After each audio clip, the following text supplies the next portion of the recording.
Hello बच्चों, आज हम कक्षा 10वीं का अध्याय 12 जो है पृष्ठीय क्षेत्रफल और आयतन, इसको समझेंगे। इसमें हम पहले कुछ चित्रों को समझते हैं, जैसे कि ये घन है हमारा। इसमें ये है हमारी घन की लंबाई, यह है घन की चौड़ाई और ये हो गई हमारे घन की ऊंचाई। घन में लंबाई, चौड़ाई और ऊंचाई, लेंथ, ब्रेड्थ एंड हाइट, तीनों बराबर होती है।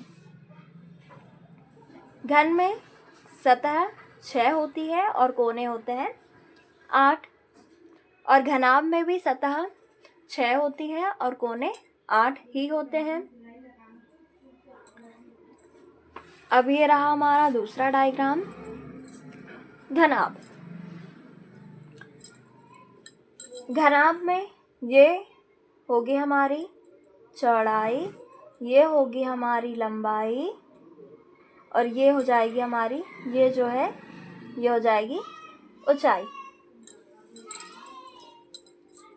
घनाभ में भी सतह कितनी होगी? 6 और कोने होंगे 8। तो घनाभ में हम सतह और कोने को समझ लेते हैं कि सतह कैसे होगी और कोने कैसे हम काउंट कर सकेंगे। तो ये हमने एक शेप लिया है घनाभ से, माचिस का डिब्बा, ठीक है।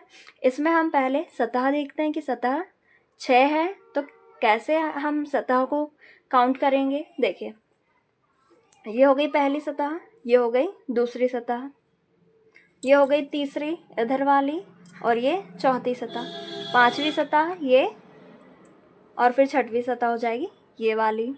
तो कितनी सतह हो गई घनाभ में? 6 सतह। अब हम कोने जान लेते हैं कि इसमें कितने कोने होंगे। कोने जहाँ पे दो भुजाएं मिलती है उसे हम कोने बोलते हैं। देखिए, ये एक भुजा और ये दूसरी भुजा जहाँ पे मिली वो हो गया एक कोना। तो इसमें कितने कोने होते हैं? 8। तो 8 कैसे होते हैं, हम कैसे काउंट करेंगे?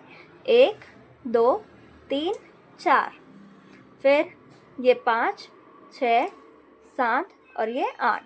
तो कोने हो गए 8। तो इसके बाद से आपको सतह और कोने यदि किसी भी चित्र में काउंट करने को यदि कहा जाए तो आपको अच्छे से बन जाने चाहिए। अब हम कुछ सूत्र को जान लेते हैं। जैसे हमने अभी घन का पृष्ठीय क्षेत्रफल देखा। घन में लेंथ, ब्रेड्थ और हाइट, लंबाई, चौड़ाई और ऊंचाई तीनों बराबर होती है, इसलिए आ गया 6 1 की घात 2। ये हुआ घन का पृष्ठीय क्षेत्रफल और घन का आयतन हुआ 1 की घात 3।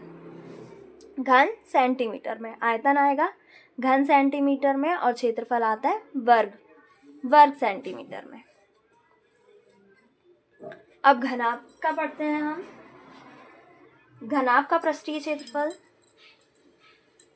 घनाभ का पृष्ठीय क्षेत्रफल, घनाभ का पृष्ठीय क्षेत्रफल बराबर होता है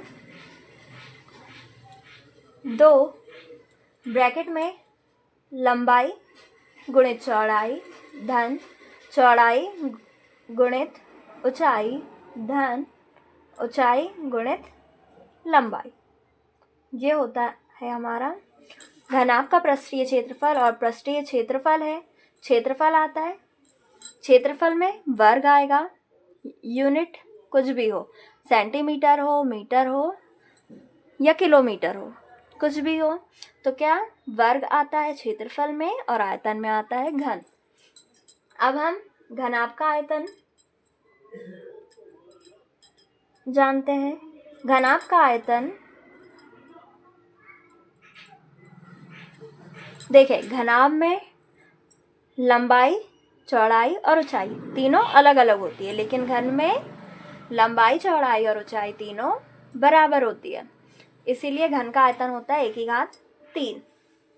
मतलब कि तीनों लंबाई गुणित चौड़ाई गुणित ऊंचाई हो जाता है, लेकिन जब तीनों बराबर है तो 1 की घात 3 हो जाता है। और घनाभ का आयतन बराबर लंबाई, चौड़ाई गुणित ऊंचाई, और आयतन है तो ये किस में होगा, घन सेंटीमीटर। आयतन में घन और क्षेत्रफल में वर्ग आता है। तो अभी हमने घन और घनाभ के बारे में जाना। अब हम शंकु के बारे में जानते। शंकु के पहले हम बेलन को जानते हैं। देखिए, बेलन का शेप ये है, इसमें यहाँ पे एक गोला होता है, ठीक है। तो यहाँ पे होती है, ये यहाँ से ये केंद्र होता है गोले का, और ये यहाँ से यहाँ तक होती है त्रिज्या r, और यहाँ से यहाँ तक ये दिख रही है हमारी बेलन की ऊंचाई। तो बेलन में सिर्फ त्रिज्या r होती है और ऊंचाई h होती है। तो बेलन का पृष्ठीय क्षेत्रफल जानते हैं। बेलन का पृष्ठीय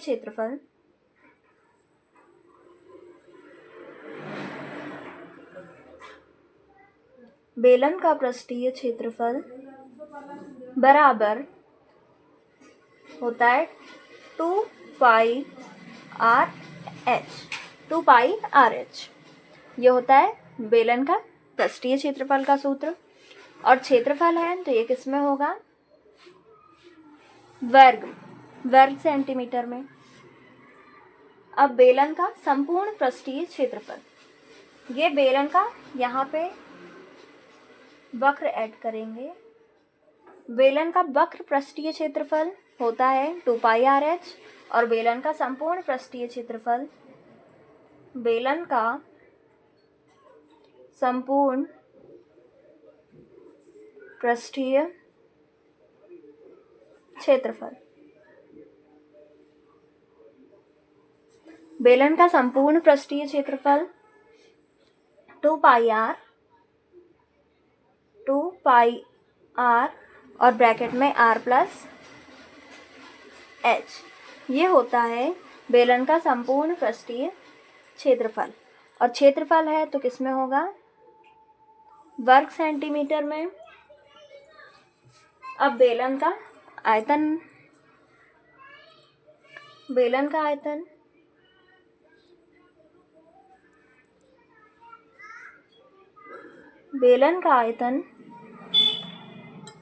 बराबर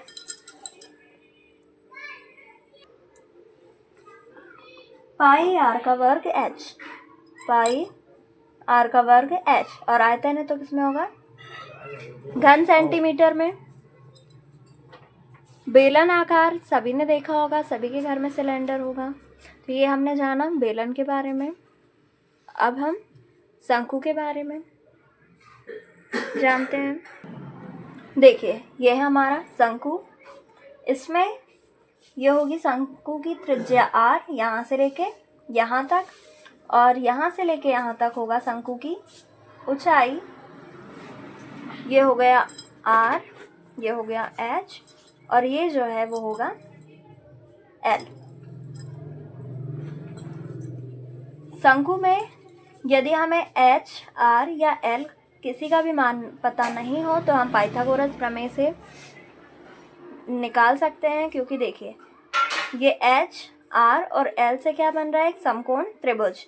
यहाँ पे एक समकोण बन रहा है, तो हम इसमें पाइथागोरस प्रमेय लगाकर h, l या r का मान निकाल सकते हैं। और पाइथागोरस प्रमेय पता है आपको क्या होती है, पाइथागोरस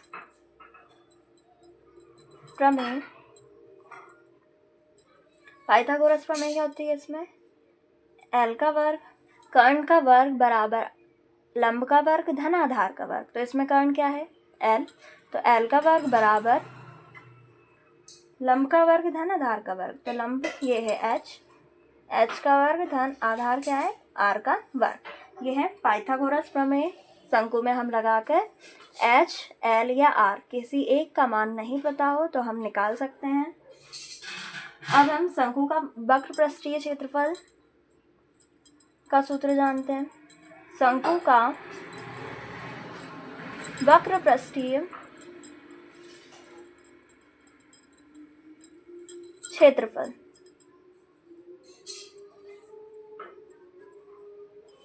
बराबर πrl क्या होता है, पाई आर एल वक्र पृष्ठीय क्षेत्रफल शंकु का। और क्षेत्रफल है तो किसमें आएगा, वर्ग सेंटीमीटर में।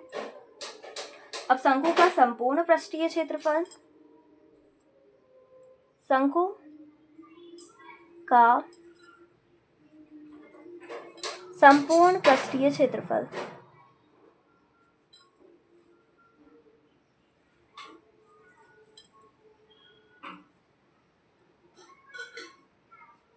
बराबर pi r l plus pi r का वर्ग। ये होता है शंकु का संपूर्ण पृष्ठीय क्षेत्रफल।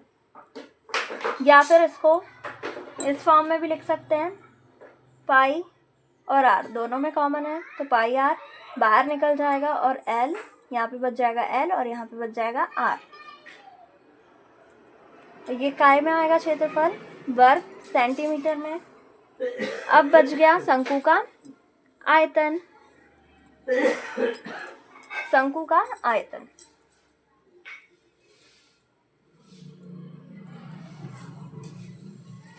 शंकु का आयतन बराबर, शंकु का आयतन का सूत्र होता है 1/3 पाई आर का वर्ग एच, पाई आर का वर्ग एच। और आयतन है तो आयतन किस में आएगा, घन सेंटीमीटर में। तो इसमें हमने क्या क्या पढ़ा अभी, शंकु का वक्र पृष्ठीय क्षेत्रफल, शंकु का संपूर्ण पृष्ठीय क्षेत्रफल और शंकु का आयतन। देखिए शंकु का संपूर्ण पृष्ठीय क्षेत्रफल अलग होता है और शंकु का वक्र पृष्ठीय क्षेत्रफल अलग होता है। जब हम वक्र पृष्ठीय क्षेत्रफल की बात करते हैं तो ये जो वृत्त होता है ये इसमें नहीं गिना जाता, इसके बाहर का भाग, शंकु के बाहर का भाग बस होता है, उसका क्षेत्रफल वक्र पृष्ठीय क्षेत्रफल में आता है। देखिए ये है एक शंकु का शेप, ठीक है, ये है हमारा एक शंकु। इसमें जब वक्र पृष्ठीय क्षेत्रफल की बात की जाती है तो ये शंकु के बाहर का भाग, ये जो हमें दिख रहा है इसका क्षेत्रफल इसमें निकाला जाता है, इसे हम कहते हैं वक्र पृष्ठीय क्षेत्रफल। और शंकु का संपूर्ण पृष्ठीय क्षेत्रफल में, शंकु में ये जो दिख रहा है हमारा वृत्त, इसका भी क्षेत्रफल जुड़ जाता है तो वो होता है संपूर्ण पृष्ठीय क्षेत्रफल। ये बाहर के क्षेत्रफल में वृत्त का क्षेत्रफल जब जुड़ जाता है तो वो हो जाता है शंकु का संपूर्ण पृष्ठीय क्षेत्रफल। देखिए शंकु का वक्र पृष्ठीय क्षेत्रफल था हमारा पाई आर एल, जो शंकु के बाहर वाले हिस्से का क्षेत्रफल ज्ञात होता है, जिससे शंकु के बाहर वाले हिस्से का क्षेत्रफल। और जब हम संपूर्ण पृष्ठीय क्षेत्रफल निकालते हैं तो ये जो बाहर वाला क्षेत्रफल होता है वक्र पृष्ठीय क्षेत्रफल पाई आर एल, इसमें हम ये जो वृत्त होता है इस वृत्त का क्षेत्रफल भी जोड़ देते हैं। वृत्त का क्षेत्रफल क्या होता है, पाई आर का वर्ग, इसको जोड़ देते हैं तो हमारा शंकु का संपूर्ण पृष्ठीय क्षेत्रफल निकल आता है। और ऐसा ही बेलन में भी होता है। देखिए बेलन का वक्र पृष्ठीय क्षेत्रफल होता है हमारा, वक्र पृष्ठीय क्षेत्रफल मतलब क्या होता है, सिर्फ ये जो बेलन है तो बेलन के आसपास का बाहर का भाग का क्षेत्रफल जब निकलता है तो वो होता है वक्र पृष्ठीय क्षेत्रफल। और संपूर्ण पृष्ठीय क्षेत्रफल में ये बाहर के भाग को के अलावा ये जो हमारा ये वाला भाग दिख रहा है इसका क्षेत्रफल भी निकलता है, तो ये हो जाता है बेलन का संपूर्ण पृष्ठीय क्षेत्रफल। तो बेलन का वक्र पृष्ठीय क्षेत्रफल क्या पड़ा, 2 पाई आर एच, और बेलन का संपूर्ण पृष्ठीय क्षेत्रफल 2 पाई आर ब्रैकेट में आर प्लस एच, और बेलन का आयतन पाई आर का वर्ग एच। ये रहा बेलन और ये पढ़ा हमने शंकु। अब हमें गोला और अर्धगोला भी पढ़ना है। अब हम गोला के बारे में पढ़ना है। देखिए ये गोला है, इसके बारे में पढ़ना है। तो जो गोला होता है, मतलब कि जैसे कि आपने गेंद देखा हुआ है, वो एक गोला होगी, उसमें सिर्फ क्या होगा, सिर्फ त्रिज्या होगी। बच्चों, इससे पहले हमने वृत्त पढ़ा है। तो वृत्त जो होता है एक समतल पर होता है और उसका क्षेत्रफल और परिधि होती है। हमने वृत्त का क्षेत्रफल पढ़ा और परिधि पढ़ी। वृत्त की परिधि होती है 2πr और वृत्त का क्षेत्रफल πr का वर्ग। लेकिन जो गोला होता है वो एक त्रिआयामी वस्तु होती है, जैसे कि गेंद आपने देखा हुआ है और संतरा देखा है, ग्लोब देखा है, ये सारे होते हैं गोला। और इसका क्षेत्रफल और आयतन दोनों होता है। जो गोला होता है उसका क्षेत्रफल भी होता है और आयतन दोनों होता है। तो गोले में सिर्फ क्या होगी, त्रिज्या होगी r। गोले का पृष्ठीय क्षेत्रफल का सूत्र देखते हैं। गोले का पृष्ठीय क्षेत्रफल, गोले का पृष्ठीय क्षेत्रफल बराबर 4πr का वर्ग, 4πr का वर्ग। और क्षेत्रफल है तो किस में आएगा, वर्ग सेंटीमीटर में। अब गोले का आयतन, गोले का आयतन, गोले का आयतन बराबर होता है 4/3 πr का वर्ग, πr की घात 3, सॉरी πr की घात 3। और आयतन है तो आयतन किस में आएगा, घन सेंटीमीटर में। तो ये था गोला। अब हम अर्धगोले के बारे में जानते हैं। यह है अर्धगोला। अर्धगोले में भी ये केंद्र बिंदु से ये यहाँ तक की दूरी जो होगी वो होगी r। या फिर देखिए, ये त्रिज्या यहाँ से यहाँ तक मिलाएंगे तो भी r होगी, ये यहाँ से यहाँ तक भी त्रिज्या r होगी। ये त्रिज्या हम कहीं से भी ले सकते हैं। तो अर्धगोले का पृष्ठीय क्षेत्रफल का सूत्र देखते हैं। अर्धगोले का पृष्ठीय क्षेत्रफल, पृष्ठीय क्षेत्रफल बराबर, देखिए गोले का पृष्ठीय क्षेत्रफल होता है हमारा 4πr का वर्ग। तो अर्धगोले का क्या होगा, यहाँ पे 2π हो जाएगा, आधा हो जाएगा, 2πr का वर्ग, 2πr का वर्ग। और क्षेत्रफल है तो किस में आएगा, वर्ग सेंटीमीटर में। यह हो गया अर्धगोले का पृष्ठीय क्षेत्रफल। अब अर्धगोले का आयतन, अर्धगोले का आयतन, अर्धगोले का आयतन बराबर, देखिए गोले का आयतन होता है 4/3 πr की घात 3। तो अर्धगोले का आयतन में क्या होगा, 4 की जगह में 2 हो जाएगा, 4 का आधा 2 हो जाएगा। तो क्या आ जाएगा, 2/3 πr की घात 3। और आयतन है तो किस में आएगा, घन सेंटीमीटर में। आपको ये तो नहीं भूलना है कि क्षेत्रफल है तो क्षेत्रफल काय में आएगा हमारा, वर्ग सेंटीमीटर में। और आयतन है किसी भी चीज का तो वो आएगा घन सेंटीमीटर में।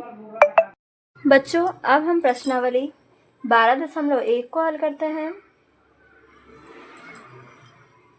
इसका प्रश्न नंबर 1, 2 घनों जिनमें से प्रत्येक का आयतन 64 घन सेंटीमीटर है के संलग्न फलकों को मिलाकर एक ठोस बनाया जाता है। देखें, 2 घनों को मिलाया गया है जिनमें प्रत्येक का आयतन 64 घन सेंटीमीटर है के संलग्न फलकों को मिलाकर एक ठोस बनाया जाता है। इससे प्राप्त घनाभ 2 घनों को मिलाकर एक घनाभ बना है। तो घनाभ का पृष्ठीय क्षेत्रफल हमें ज्ञात करके बताना है। देखिए, 2 घन लिया गया है, ये दो घन बना रहे हैं।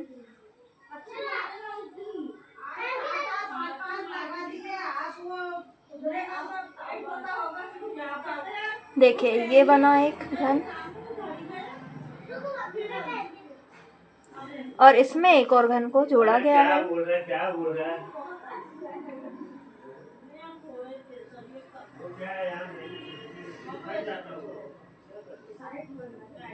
ठीक है, दो घन बना रहे हैं।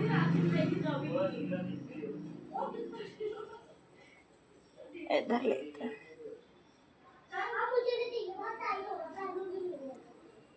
ये बन गया दो घन।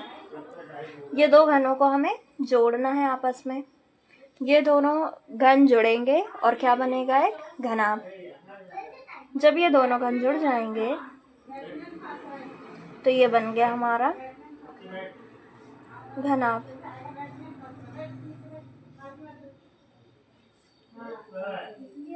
ये बना घनाभ। ये बन गया एक घनाभ। ये दोनों घन को जोड़ा और ये बना घनाभ। ठीक है, इसमें हमें क्या दिया है, प्रत्येक घन का आयतन कितना है, 64 घन सेंटीमीटर है। तो हम पहले लिखते हैं, दिया है क्या दिया है हमें, प्रत्येक घन का आयतन। प्रत्येक घन का आयतन, प्रत्येक घन का आयतन बराबर कितना दिया हमारे पास, 64 घन सेंटीमीटर। घन का आयतन का सूत्र क्या होता है, 1/3। घन का आयतन बराबर होता है 1/3। तो 1/3 बराबर 64। 1/3 बराबर 64 को हम क्या लिख सकते हैं, 4 चौके 16, 16 चौके 64, तो 4/3 लिख सकते हैं। तो घात 3 से घात 3 कट जाएगा और a बराबर क्या आ जाएगा, 4। a का मान क्या आ गया हमारा, 4। तब देखिए a का मान 4 आया। जो घन होता है, घन में लंबाई, चौड़ाई और ऊंचाई तीनों बराबर होती है। तो इसकी ये लंबाई हो गई 4, फिर ये ऊंचाई भी हो गई हमारी 4 और ये चौड़ाई भी हो गई 4। इसमें भी ये चौड़ाई 4 हो जाएगी, ये ऊंचाई 4 हो जाएगी और ये हो जाएगी लंबाई 4। और जब हम ये दोनों घनों को जोड़ेंगे तो ये 4 लंबाई में ये लंबाई जुड़ेगी, तो यहाँ पे हो जाएगी लंबाई कितनी हो जाएगी, 4 में 4 जुड़ेगा तो 8। लेकिन ये जो ऊंचाई है, ऊंचाई तो 4 की 4 रहेगी और ये चौड़ाई भी कैसी रहेगी, 4 ही रहेगी। तब प्रश्नानुसार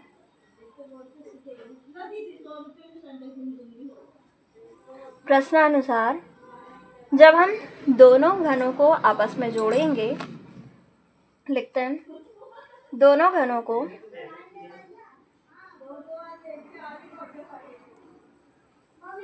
आपस में जोड़ा जाता है, आपस में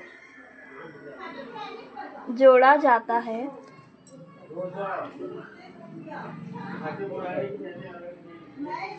जब दोनों घनों को आपस में जोड़ा जाता है तो L बराबर कितनी हो जाएगी, जो लंबाई है ये 4, इसमें 4 जोड़ के कितनी हो जाएगी, 8। तो लंबाई हो गई हमारी 8। अब चौड़ाई कितनी होगी, देखिए चौड़ाई जितने की उतनी रहेगी और ऊंचाई भी जितने की उतनी, मतलब कि 4। तो b बराबर भी हो जाएगा 4 और h बराबर भी हो जाएगा 4।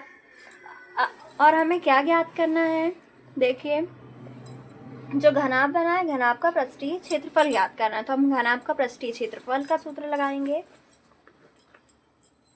घनाभ का पृष्ठीय क्षेत्रफल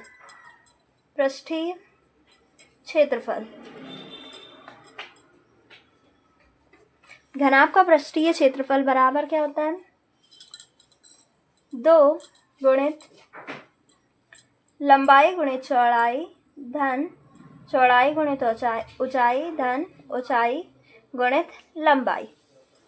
यह होता है घनाभ का पृष्ठीय क्षेत्रफल। तो L का मान कितना है हमारा? देखें L का मान कितना आया है? 8 गुणित बाकी चौड़ाई और ऊंचाई दोनों कितनी है? 4। 8 गुणित 4 धन चौड़ाई गुणित ऊंचाई, चौड़ाई भी 4 है और ऊंचाई भी 4 है, धन फिर ये ऊंचाई कितनी है हमारी? 4 गुणित लंबाई कितनी है? 8। तो ब्रैकेट में 8 चौके 32 धन 4 चौके 16 धन 8 चौके 32 बराबर 2 ब्रैकेट में देखिए 6 में 2 जुड़ेगा तो 8 और 2 10 का 0 हाथ आया 1, 3 में 1 जुड़ा 4, 4 में 1 जुड़ा 5, 5 में 3 जुड़ा 8 तो आ गया 80। 2 में 80 का गुणा करेंगे तो क्या आ जाएगा? 2 में 0 का गुणा हुआ तो 0 और 2 8 16 तो क्या आ गया हमारा? 160। और क्षेत्रफल है इसलिए काय में आएगा? वर्ग सेंटीमीटर में। तो अब हम उत्तर लिख देंगे। अतः घनाभ का पृष्ठीय क्षेत्रफल घनाभ का पृष्ठीय क्षेत्रफल कितना आया है? 160 वर्ग सेंटीमीटर है। यह हो गया हमारा प्रश्न नंबर पहला हल। अब प्रश्न नंबर दूसरा। कोई बर्तन एक खोखले अर्धगोले के आकार का है जिसके ऊपर एक खोखला बेलन अध्यारोपित है। क्या कहा है? कोई बर्तन एक खोखले अर्धगोले के आकार का है। पहले एक खोखला अर्धगोला है जिसके ऊपर एक खोखला बेलन अध्यारोपित किया गया है। अर्धगोले का व्यास 14 सेंटीमीटर है। अर्धगोले का व्यास दिया है और इस बर्तन की ऊंचाई 13 सेंटीमीटर है। इस बर्तन का आंतरिक पृष्ठीय क्षेत्रफल हमें ज्ञात करना है। पहले कहा है कि बर्तन एक खोखले अर्धगोले के आकार का है, तो हमें क्या बनाना है? पहले एक अर्धगोला। ठीक है, ये बन गया हमारा अर्धगोला।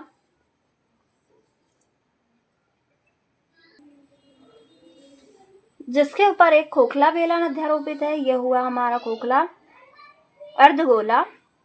और इसके ऊपर एक खोखला क्या है? बेलन अध्यारोपित है, तो इसके ऊपर बना देते हैं हम बेलन। ये बन गया हमारा बेलन। और ये क्या है हमारा?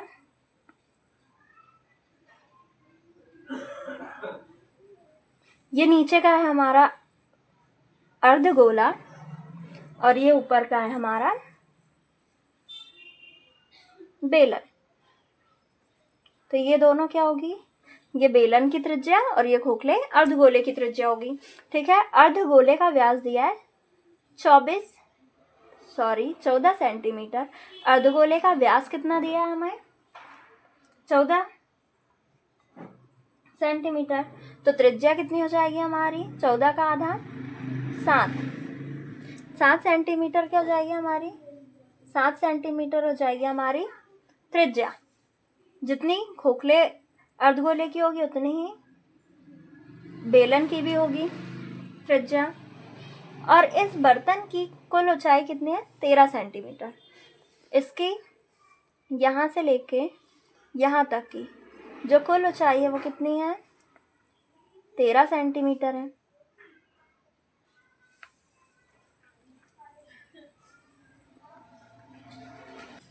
हम पहले यहाँ पे लिख लेते हैं व्यास दिया हमें, चूंकि व्यास बराबर कितना हमारा? 14 सेंटीमीटर। तो त्रिज्या r बराबर कितने हो जाएगी?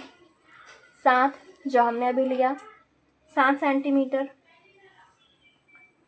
चूंकि व्यास 14 है इसलिए त्रिज्या r बराबर 7 सेंटीमीटर हो जाएगी। और अर्धगोले और बेलन की त्रिज्या दोनों 7 सेंटीमीटर ही होगी। देखिए, हमें ये पूरे बर्तन की ऊंचाई दी है, लेकिन हमें पूरे बर्तन का आंतरिक पृष्ठीय क्षेत्रफल ज्ञात करना है, तो हमें क्या करना होगा?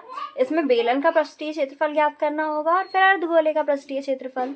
तो उसमें हमें बेलन के पृष्ठीय क्षेत्रफल में बेलन की ऊंचाई भी लगेगी, जो कि होगी यहाँ से यहाँ तक, जो कि हमें नहीं पता है। तो हम इसको मानते हैं h। और h को कैसे निकालेंगे? देखिए, ये जो अर्धगोला है इसमें यहाँ से यहाँ तक त्रिज्या 7 है, तो त्रिज्या तो यहाँ ले या यहाँ ले या फिर यहाँ ले, तो ये भी कितनी होगी? ये तो त्रिज्या ही है, तो ये भी कितनी होगी? 7 सेंटीमीटर। तो हम बेलन की ऊंचाई निकालेंगे। बेलन की ऊंचाई, बेलन की ऊंचाई बराबर क्या हो जाएगा? देखिए, ये जो पूरे बर्तन की ऊंचाई 13 सेंटीमीटर है, इसमें से हम ये अर्धगोले की ऊंचाई को घटा देंगे, अर्धगोले की त्रिज्या को घटा देंगे, तो ये बेलन की ऊंचाई आ जाएगी। तो बेलन की ऊंचाई h बराबर 13 में से 7 घटाएंगे तो कितना आ जाएगा? 6 सेंटीमीटर आ गई बेलन की ऊंचाई। हमें क्या ज्ञात करना है? बर्तन का आंतरिक पृष्ठीय क्षेत्रफल। अब हम वही ज्ञात करते हैं। बर्तन का आंतरिक पृष्ठीय क्षेत्रफल, आंतरिक पृष्ठीय क्षेत्रफल बराबर क्या होगा? पहले बेलन का पृष्ठीय क्षेत्रफल,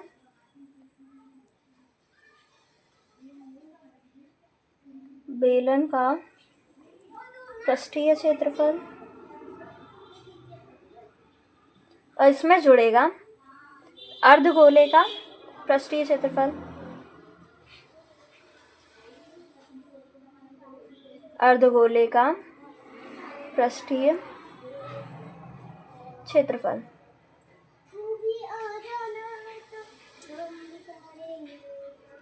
देखो, अर्धगोले का पृष्ठीय क्षेत्रफल कहें, बेलन का पृष्ठीय क्षेत्रफल कहें या फिर वक्र पृष्ठीय क्षेत्रफल, दोनों एक होता है। जब वर्ड आएगा कि बेलन का संपूर्ण पृष्ठीय क्षेत्रफल, तब अलग होगा। यदि पृष्ठीय या वक्र पृष्ठीय कहें तो दोनों एक ही होगा। तो बेलन का पृष्ठीय क्षेत्रफल का सूत्र होता है 2πr h, और अर्धगोले का पृष्ठीय क्षेत्रफल 2πr का वर्ग। इसमें हम मान रख देंगे 2 गुणित पाई का मान 22/7 गुणित r का मान कितना निकाला है हमने? 7 सेंटीमीटर, तो r का मान आ गया 7 गुणित h, बेलन की ऊंचाई कितनी? 6, धन 2 गुणित पाई का मान 22/7, और r कितनी है? बेलन की और अर्धगोले की ऊंचाई, अर्धगोले की त्रिज्या, सॉरी ऊंचाई नहीं त्रिज्या, दोनों कितनी है? 7। तो ये हो जाएगा यहाँ पे 7 का वर्ग। अब देखिए, 7 से 7 कट जाएगा और यहाँ पे भी ये 7 है, 7 से ये वर्ग काट देंगे तो क्या बच जाएगा?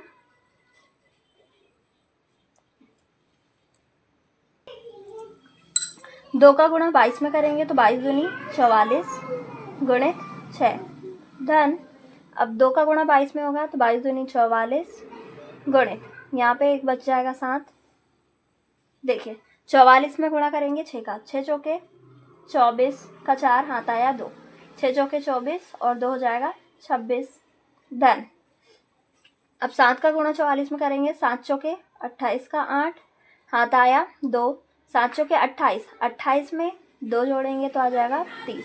अब हम 264 में 308 को जोड़ लेंगे तो 8 और 4 12 का 2, हाथ आया 1, यहाँ पे 0 में 1 जोड़ेंगे तो 1, 1 में 6 जोड़े तो 7, 3 और 2 5, 572।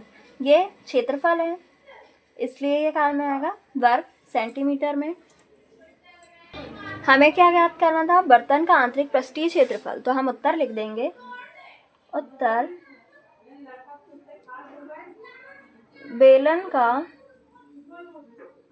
आंतरिक पृष्ठीय क्षेत्रफल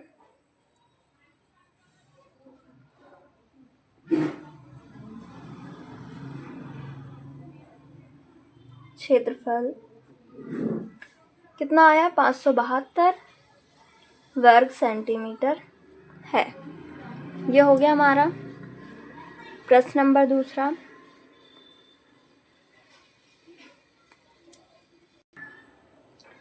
प्रश्न नंबर तीसरा, एक खिलौना त्रिज्या 3.5 सेंटीमीटर वाले एक शंकु के आकार का है। क्या कह रहा है क्वेश्चन? एक खिलौना है जिसकी त्रिज्या 3.5 सेंटीमीटर वाले एक शंकु आकार का है, जो उसी त्रिज्या वाले एक अर्धगोले पर अध्यारोपित है। जो शंकु है वो उसी त्रिज्या वाले एक अर्धगोले पर अध्यारोपित है। तो हम पहले एक शंकु ले लेते हैं।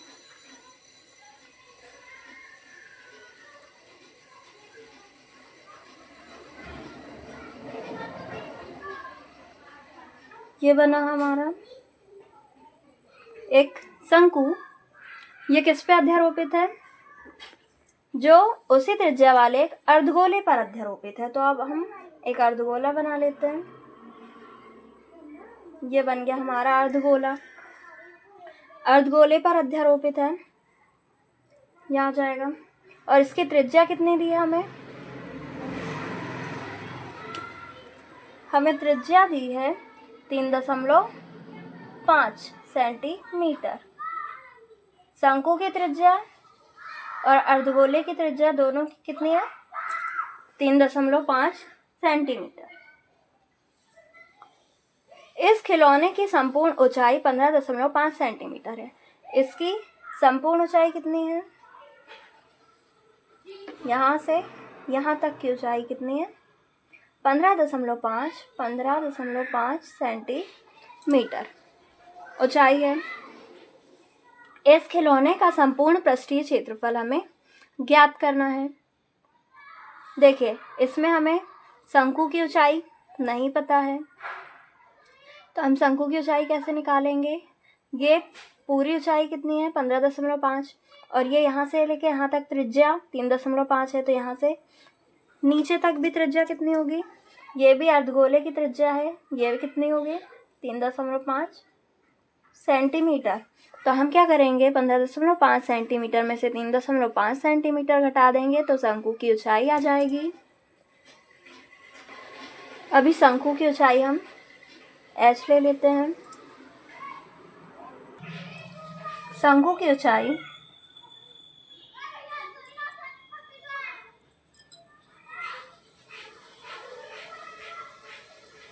ऊंचाई h बराबर क्या हो जाएगा?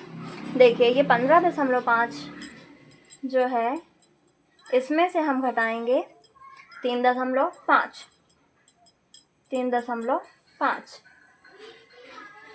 5 में से 5 जाएगा 0, दशमलव का दशमलव, 15 में से 3 जाएगा तो 12। तो h ऊंचाई 12 बराबर आ जाएगा 12 सेंटीमीटर। ये आ गई शंकु की ऊंचाई। लेकिन देखिए, हमें शंकु में r त्रिज्या, h ऊंचाई और l भी ज्ञात करना होता है। इसको ले लेते हैं l। तो हमने आपको बताया हुआ था कि r, h और l इन तीनों में से यदि कोई एक हमें नहीं पता हो तो हम उसे पाइथागोरस प्रमेय से ज्ञात कर सकते हैं। तो हम पहले पाइथागोरस प्रमेय लगा लेते हैं और l का मान निकाल लेते हैं। पाइथागोरस प्रमेय से पाइथागोरस में हमें क्या होती है, एल का वर्ग बराबर एच का वर्ग धन आर का वर्ग।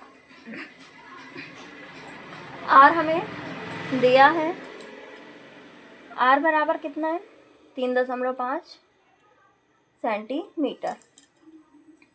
एल ज्ञात करना है, एच का वर्ग, एच का मान 12 का वर्ग धन आर कितना है 3.5 का वर्ग, 12 का वर्ग 144 धन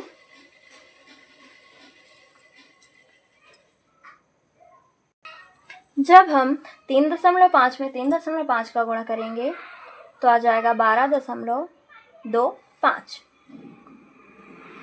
एल का वर्ग चल रहा है अभी, एल का वर्ग बराबर 144 में 12.25 को जोड़ लेंगे। देखिए दशमलव के बाद की संख्या तो जैसी की वैसी रहेगी, और 4 में 2 जुड़ेगा, 4 और 2 6, 4 में 1 जुड़ेगा तो 5, तो क्या आया 156.25। 156.25 12.5 का वर्ग है, 12.5 का वर्ग होता है 156.25। जिसको नहीं आता है तो वो गुणा करके देख लेंगे, तो वर्ग से वर्ग कट जाएगा, तो एल बराबर कितना आ जाएगा 12.5। ये आ गया हमारा एल का मान। हमें क्या ज्ञात करना है, खिलौने का संपूर्ण पृष्ठीय क्षेत्रफल। तो खिलौने का संपूर्ण पृष्ठीय क्षेत्रफल में क्या जुड़ेगा, शंकु का पृष्ठीय क्षेत्रफल प्लस अर्धगोले का पृष्ठीय क्षेत्रफल। तो हम आगे हल करते हैं। खिलौने का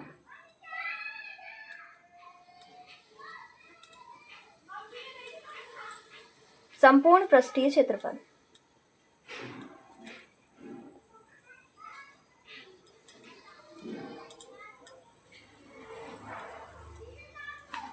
बराबर शंकु का वक्र पृष्ठीय क्षेत्रफल या पृष्ठीय क्षेत्रफल कह सकते हैं।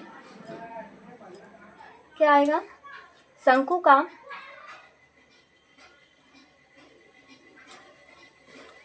वक्र पृष्ठीय क्षेत्रफल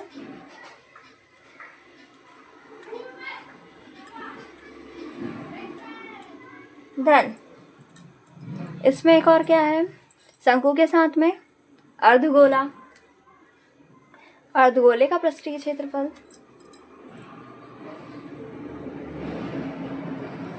अर्धगोले का पृष्ठीय क्षेत्रफल। शंकु का पृष्ठीय क्षेत्रफल का सूत्र होता है पाई आर एल धन अर्धगोले का पृष्ठीय क्षेत्रफल 2 पाई आर का वर्ग, पाई का मान 22/7 गुणित आर का मान कितना दिया है, देखिए 3.5 सेंटीमीटर। तो आर बराबर क्या 3.5 गुणित एल का मान हमने कितना निकाला 12.5 धन 2 पाई, पाई का मान 22/7 गुणित आर का मान कितना है 3.5 का वर्ग। देखिए या तो आप इसमें अलग अलग भी मान रख सकते हैं या फिर दोनों में क्या कॉमन है, pi r, pi are common है तो पाई आर को बाहर भी निकाल सकते हैं। जिसको जैसा सही लगे वैसा हल कर सकता है। हम डायरेक्ट ही कर ले रहे हैं, हम पाई आर को कॉमन नहीं निकाल रहे हैं। देखिए यहाँ से दशमलव हटाएंगे तो बटे में क्या आ जाएगा, देखो दशमलव एक संख्या के बाद है तो बटे में 10 आ जाएगा। यहाँ पे भी दशमलव एक संख्या के बाद है तो यहाँ पे भी बटे में क्या आ जाएगा 10। तो हम काटेंगे, यहाँ हो जाएगा 35, 7 से काटेंगे 7 पाना 35। 5 से काटेंगे तो 5 दूनी 10। 2 से काट देंगे, 2 एक कम 2, 2 एक कम 2, तो क्या बचा है यहाँ पे 11 गुणित 125 बटे 10। 11 गुणित 125 बटे 10 बराबर 11 गुणित 125 बटे 10 धन। देखिए अब ये दूसरा 2 गुणित 22 बटे 7 गुणित 3.5 का वर्ग। 2 गुणित 22 बटे 7 लिखते हैं पहले। 2 गुणित 22 बटे 7 गुणित क्या है 3.5 का वर्ग। 3.5 का वर्ग है तो हम 3.5 को 2 बार लिख ले रहे हैं।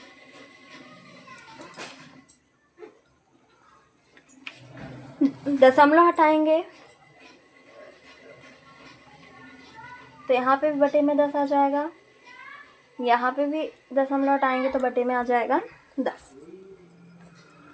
फिर 7 से काटेंगे तो यहाँ पे कितना हो गया 35, 7 पाना 35। 5 से काटेंगे, 5 एकम 5, 5 दूनी 10, तो 2 से 2 कट जाएगा। तो देखिए क्या बचा, यहाँ 11 में 125, पहले यहाँ 11 गुणित 125 लिख देते हैं बटे में 10 धन।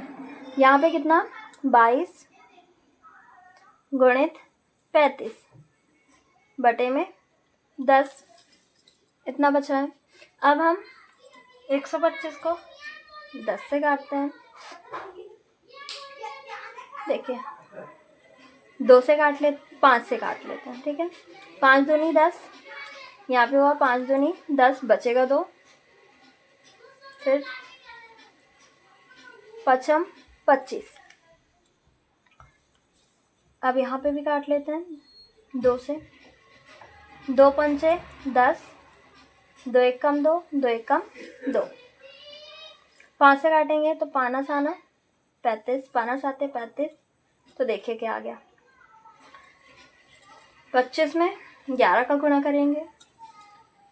11 पाँचे 55 का 5, हाथ आया 5, 11 दूनी 22, 22 में 5 जोड़ेंगे तो क्या जाएगा 27 बटे में 2 धन।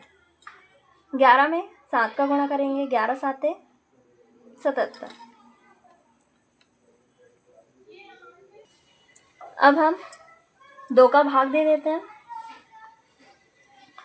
2 एक कम 2 होगा, फिर 7 में देंगे तो 2 तिया 6 बच जाएगा 1, 2 साते 14 होगा, यहाँ 15 है, फिर बचेगा 1, तो दशमलव लगा के 0 लगा लेंगे, 2 पंचे 10 धन 77। ये 0.5 का 0.5 जैसा कि वैसा रहेगा, 7 में 7 जुड़ेगा, 7 दूनी 14 का 4, हाथ आया 1, 7 में 1 जुड़ेगा तो 8, 8 और 3 11, 11 का 1, हाथ आया 1, 1 और 1 हो जाएगा 2, तो ये आ गया 214.5 वर्ग सेंटीमीटर। यह हमें क्या याद करना था, खिलौने का संपूर्ण पृष्ठीय क्षेत्रफल। तो हम उत्तर लिखते हैं,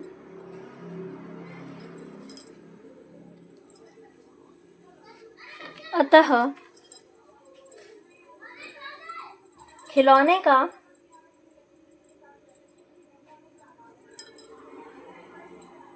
संपूर्ण पृष्ठीय क्षेत्रफल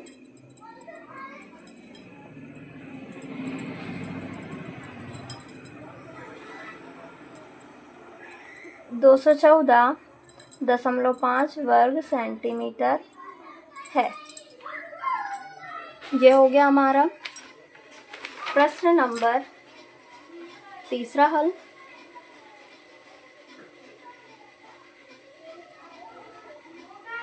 बच्चों यदि आप इसमें पाई आर को कॉमन निकाल के करना चाहें तो वैसे भी कर सकते हैं, वो भी इजी होगा। प्रश्न नंबर 4, भुजा 7 सेंटीमीटर वाले एक घनाकार ब्लॉक के ऊपर एक अर्धगोला रखा हुआ है। देखिए क्या कह रहा है, भुजा 7 सेंटीमीटर वाले घनाकार ब्लॉक है, इसके ऊपर एक अर्धगोला रखा हुआ है। तो पहले एक घन बना लेते हैं।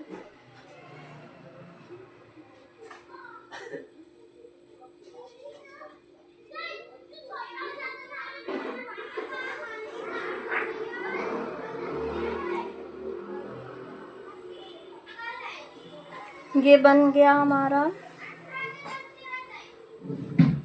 घन। इसके ऊपर क्या है,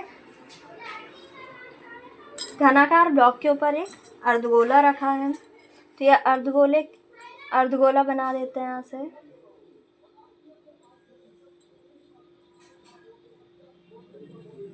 ये बन गया अर्धगोला।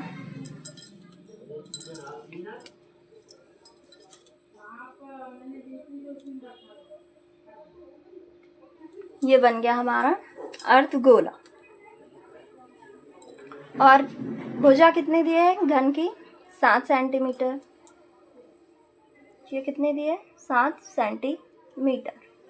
घन की सभी भुजाएं समान होती है, सारी जितने भी भुजा होती हैं वो कितनी 7 सेंटीमीटर की होगी। तो हमें आगे क्या बताना है, अर्धगोले का अधिकतम व्यास क्या हो सकता है। देखिए अर्धगोले का अधिकतम व्यास क्या होगा, जब घन की भुजा 7 सेंटीमीटर की है तो गोले का अधिकतम व्यास भी क्या होगा, 7 सेंटीमीटर होगा। तो हम लिखते हैं अर्धगोले का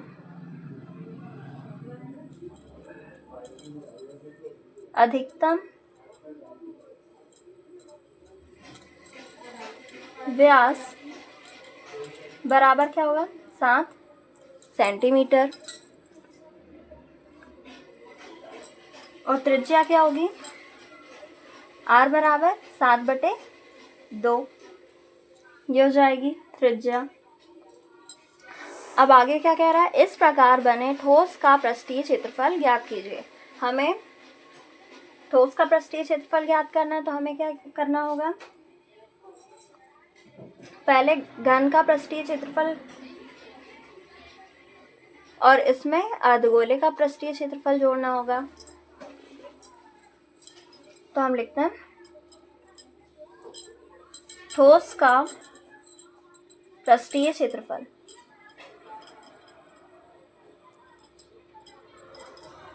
बराबर, ठोस का पृष्ठीय क्षेत्रफल बराबर क्या आ जाएगा, घन का पृष्ठीय क्षेत्रफल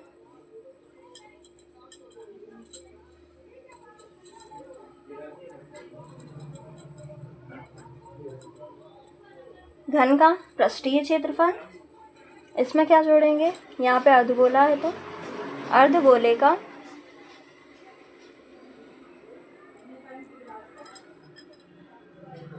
पृष्ठीय क्षेत्रफल।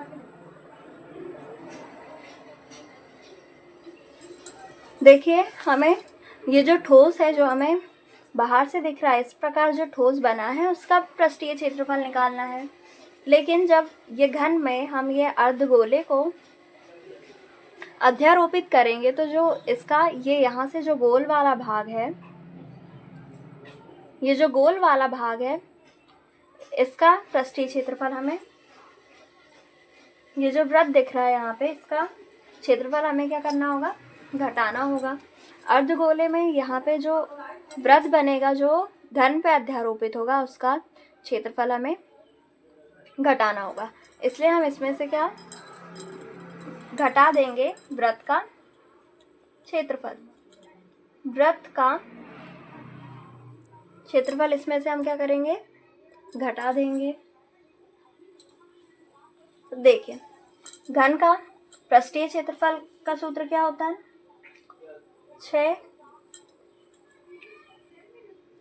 का वर्ग धन अर्धगोले का पृष्ठीय क्षेत्रफल क्या पढ़ा हमने, 2πr का वर्ग ऋण वृत्त का क्षेत्रफल क्या होता है, πr का वर्ग, तो ऋण πr का वर्ग। ये 6a का वर्ग धन, अब 2πr का वर्ग में से एक πr का वर्ग घट जाएगा तो क्या बचेगा, πr r का वर्ग। अब इसमें हम मान रख देंगे 6 गुणित, देखिए ए का मान कितना दिया है हमें, घन की भुजा 7 सेंटीमीटर। यहाँ हम ए बराबर भी 7 लिख लेते हैं। ए क्या है, घन की भुजा है। 7 का वर्ग धन पाई का मान 22/7 गुणित आर का मान, आर हमने क्या निकाला है 7/2, 7/2 का वर्ग बराबर 6 गुणित 7 का वर्ग क्या होता है 49 धन 22/7 गुणित 7 का वर्ग 49/2 का वर्ग 4, काट देंगे, 7 से काटेंगे, साथ ही 49, इसको काटेंगे 2 से, 2 दूनी 4, 2 एकम 2, 2 एकम 2, तो क्या जाएगा देखो 49 में 6 का गुणा करेंगे, 6 नम 54 का 4, हाथ आया 5, 6 चौके 24, 24 में 5 जोड़ेंगे तो क्या जाएगा 29 धन 11 में 7 का गुणा करेंगे, 11 7 77 बटे 2 बराबर 294 धन 77 में 2 से भाग देंगे, 2 तिया 6 बचेगा 1, 2 8 16, फिर बच जाएगा 1, तो दशमलव लगा के 0 ले लेंगे, 10 हो जाएगा, 2 पंचे 10, 294 में 38.5 जोड़ेंगे तो क्या जाएगा देखो, दशमलव के बाद 5 तो रहेगा ही रहेगा, 4 में 8 जोड़ेंगे तो 8 4 12 का 2, हाथ आएगा 1, 3 और 1 4, 4 और 9 13 का 3, हाथ आएगा 1, 2 और 1 3, और ये क्षेत्रफल है तो किस में आएगा वर्ग सेंटीमीटर में। हमें क्या ज्ञात करना था, ठोस का पृष्ठीय क्षेत्रफल, तो हम लिखेंगे उत्तर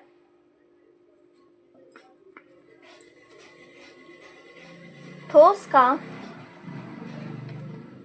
पृष्ठीय क्षेत्रफल कितना आया है 332.5 वर्ग सेंटीमीटर है। ये हो गया हमारा प्रश्न नंबर 4।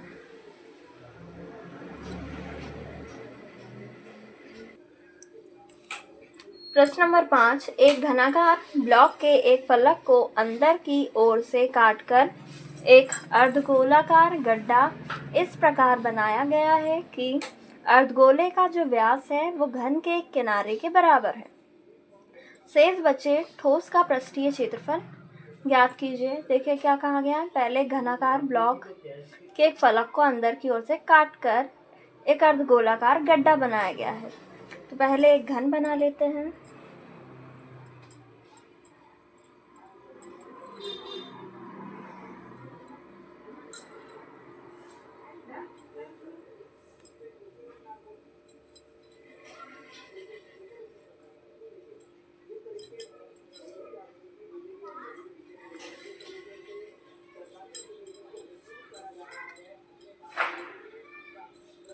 ये बन गया हमारा घन। इसमें क्या, घनाकार ब्लॉक के एक फलक को अंदर की ओर से काटकर एक अर्धगोलाकार गड्ढा बनाया गया है। अर्धगोलाकार क्या बनाया गया है, गड्ढा। तो हम यहाँ पे बना देते हैं।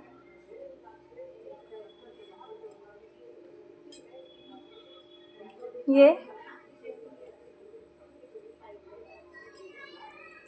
अर्धगोलाकार क्या बना है, इसमें गड्ढा बना है।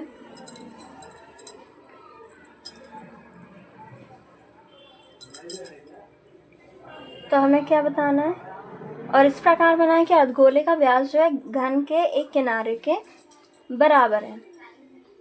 घन का एक किनारा हम मान लेते हैं L है, तो हम लिखते हैं माना घन का किनारा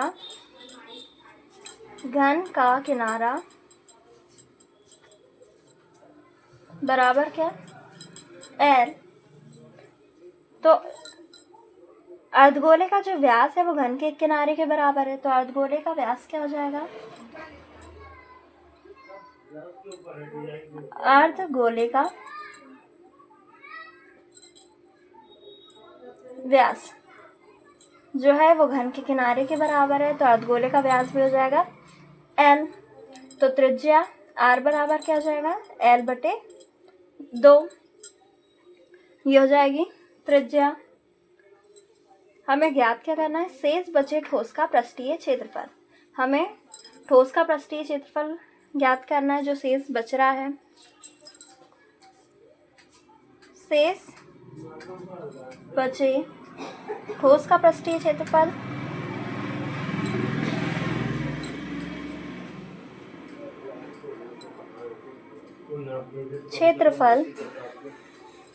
बराबर क्या होगा? देखिए पहले ये घन का क्षेत्रफल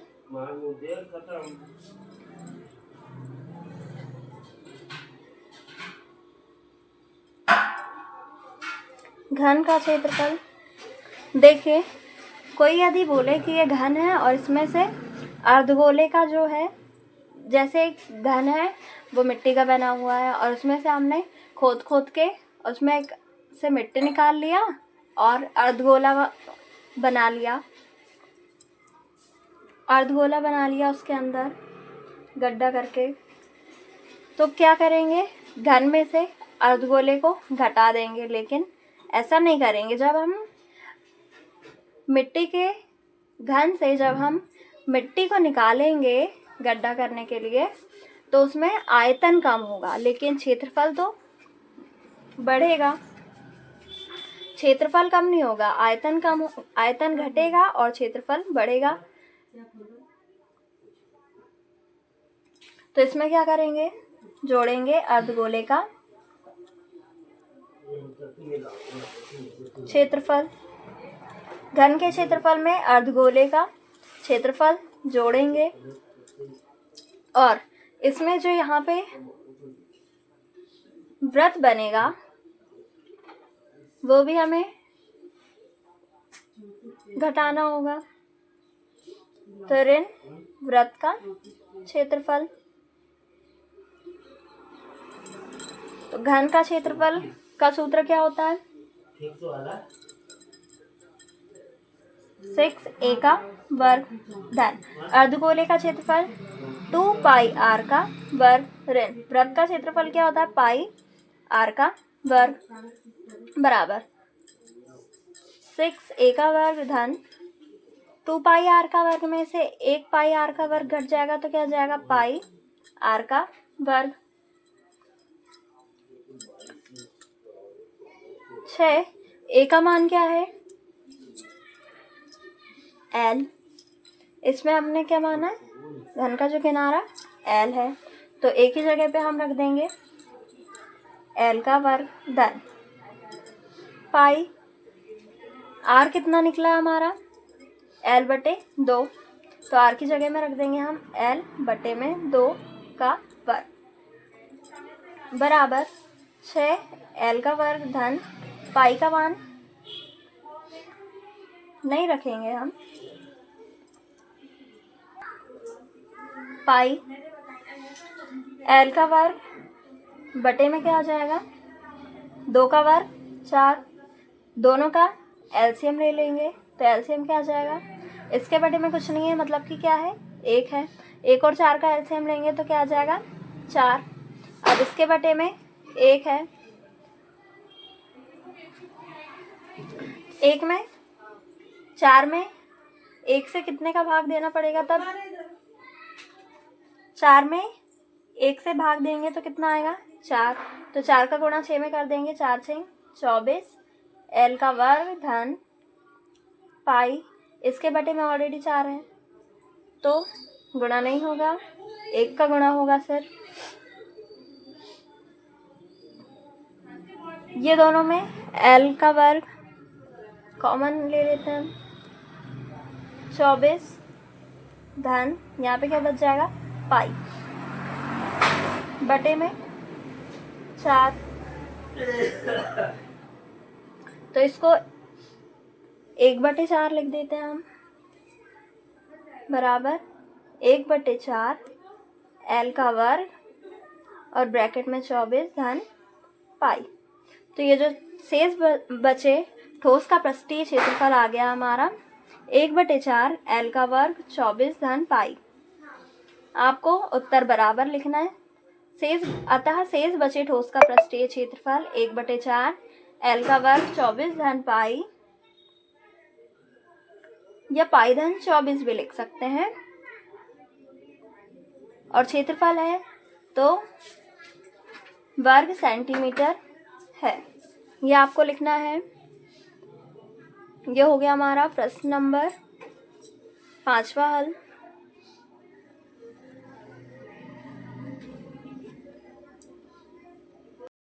प्रश्न नंबर 6, दवा का एक कैप्सूल एक बेलन के आकार का है जिसके दोनों सिरों पर एक एक अर्धगोला लगा हुआ है।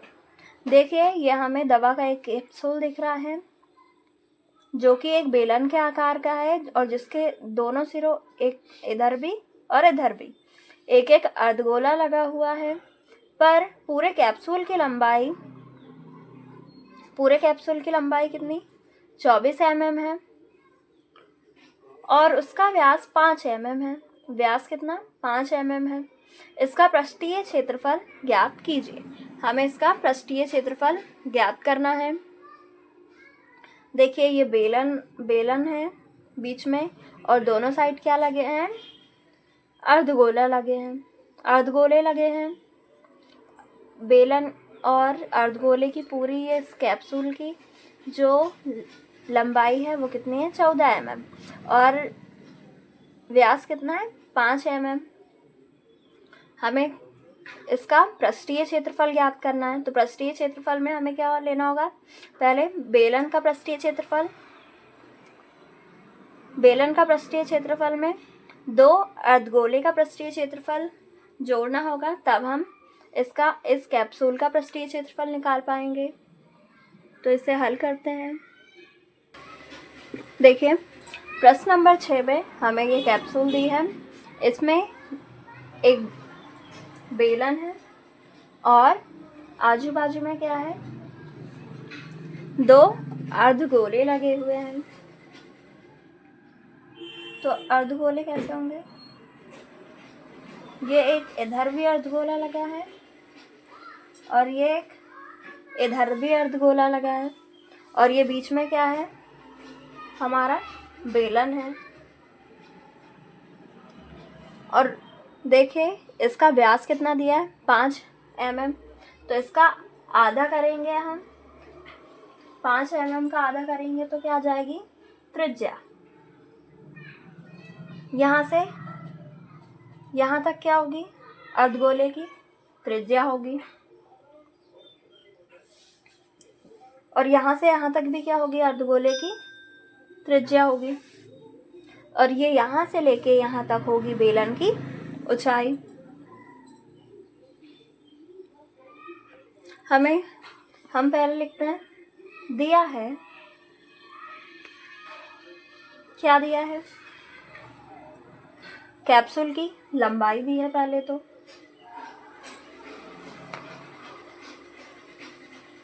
कैप्सूल की लंबाई कितनी है 14 mm। व्यास दिया है, व्यास बराबर कितना है 5 mm। तो त्रिज्या r बराबर क्या जाएगी 5/2 mm बराबर क्या हो जाएगी 2.5।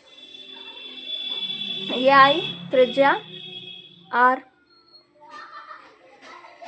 देखिए, अब ये कैप्सूल की लंबाई तो दी है, अर्धगोले की हमें त्रिज्या भी पता चल गई, लेकिन बेलन की ऊंचाई हमें नहीं पता चली है, तो हम बेलन की ऊंचाई निकालेंगे। बेलन की ऊंचाई, बेलन की ऊंचाई कैसे निकालेंगे? बेलन, ये जो बेलन की ऊंचाई यहाँ से यहाँ तक है, इसको मान लेते हैं h। तो बेलन की ऊंचाई h बराबर क्या हो जाएगी? ये पूरी कैप्सूल की ऊंचाई क्या है? कैप्सूल की लंबाई क्या है? 14। 14 में से हम क्या घटाएंगे? देखिए, यहाँ पे भी अर्धगोला है, यहाँ पे भी अर्धगोला है, तो यहाँ पे अर्धगोले की त्रिज्या कितनी है? 2.5, और यहाँ पे भी कितनी है? 2.5। तो इसमें से 2.5, दो अर्धगोले हैं, तो 2.5 धन 2.5 को घटा देंगे, इतना यहाँ से इतना और यहाँ से इतना घटा देंगे, तो क्या आ जाएगी हमारी बेलन की ऊंचाई? तो 14 ऋण 2.5 में 2.5 जोड़ेंगे तो 5 हो जाएगा। तो h बराबर क्या हो जाएगा? 14 ऋण 5, 9 mm। ये आ गई हमारी बेलन की ऊंचाई। अब हमें क्या याद करना है? कैप्सूल का कुल पृष्ठीय क्षेत्रफल। तो हम लिखते हैं बेलन का, सॉरी बेलन नहीं, कैप्सूल का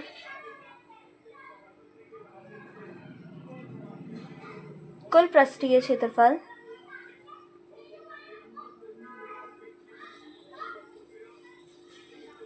बराबर, देखिए कैप्सूल का कुल पृष्ठीय क्षेत्रफल निकालने के लिए किसका किसका क्षेत्रफल निकालना होगा? इसमें एक बेलन है और दो अर्धगोले, तो बेलन का क्षेत्रफल में जोड़ेंगे दो अर्धगोले का क्षेत्रफल।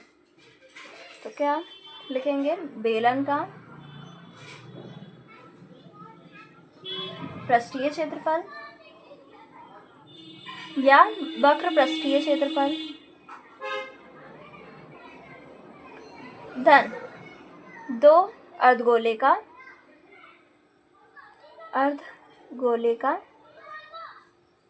क्षेत्रफल। तो बेलन का पृष्ठीय क्षेत्रफल का सूत्र होता है 2πr/h प्लस 2 गुणित अर्धगोले का पृष्ठीय क्षेत्रफल क्या होता है? गुणा में लिखते हैं 2πr का वर्ग। ये दोनों में से हम देखिए क्या कॉमन है? 2πr दोनों में कॉमन है, तो 2πr को कॉमन ले लेते, तो यहाँ पे क्या बचा? h प्लस यहाँ पे 2r बच जाएगा। अब इसमें हम मान रखते हैं 2 गुणित पाई का मान 22/7 गुणित r का मान कितना आया हमारा? 2.5, तो r की जगह में 2.5 और ब्रैकेट में h का मान कितना आया? 9 धन 2, r का मान कितना है? 2.5, तो r की जगह में क्या लिखेंगे? 2.5 बराबर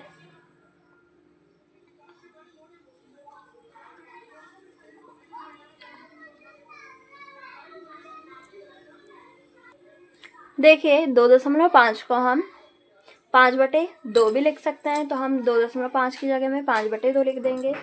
2 गुणित 22/7 गुणित 5/2 और ब्रैकेट में 9 धन 2 में 5 का गुणा करेंगे, 2 पंचे 10 का शून्य, हाथ आया 1, 2 दूनी 4 और 1 5, दशमलव एक संख्या के बाद है, तो 5.0 आ गया। ये 2 से 2 कट जाएगा, तो क्या आ जाएगा? 22 में 5 का गुणा, 5 दूनी 10 का शून्य, हाथ आया 1, 5 दूनी 10 और 1 11, तो 110/7 और यहाँ पे 9 में 5 जोड़ेगा तो क्या आ जाएगा? 14। तो इसको लिख लेते हैं नेक्स्ट पेज में। क्या है? 110/7 गुणित 14, 110/7 गुणित 14, तो 7 से काट देंगे, 7 एकम 7, 7 दूनी 14, तो 110 में 2 का गुणा करेंगे, 2 शून्य 0, 2 एकम 2, 2 एकम 2, तो 220 वर्ग mm। यह क्या आ गया हमारा कैप्सूल का कुल पृष्ठीय क्षेत्रफल जो हमें ज्ञात करना था। तो हम उत्तर लिखते हैं। उत्तर अतः कैप्सूल का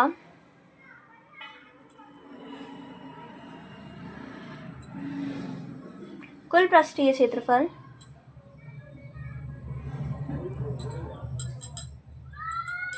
या पृष्ठीय क्षेत्रफल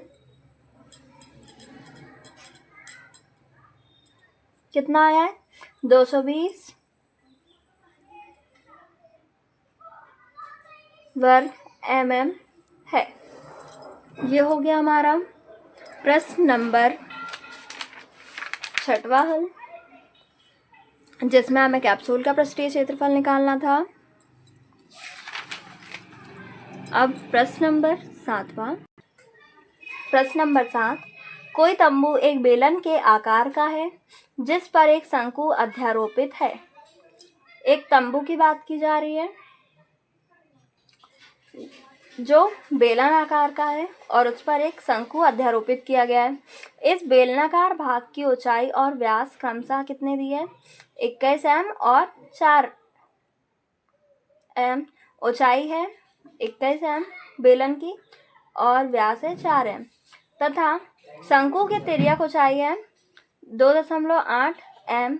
तो इस तंबू को बनाने में प्रयुक्त कैनवास का क्षेत्रफल ज्ञात करना है हमें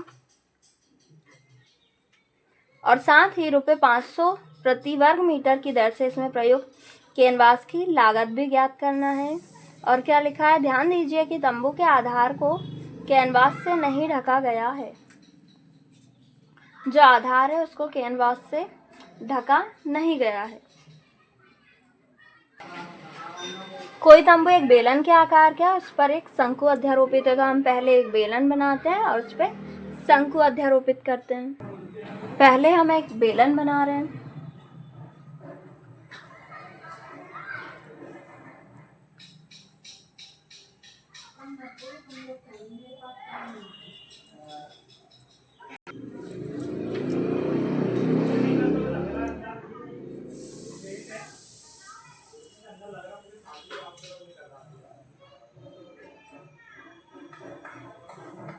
ये बन गया हमारा बेलन और इसके ऊपर क्या करना है, हमें शंकु को अध्यारोपित करना है। यहाँ पे बनाना है हमें शंकु। ये बन गया हमारा शंकु।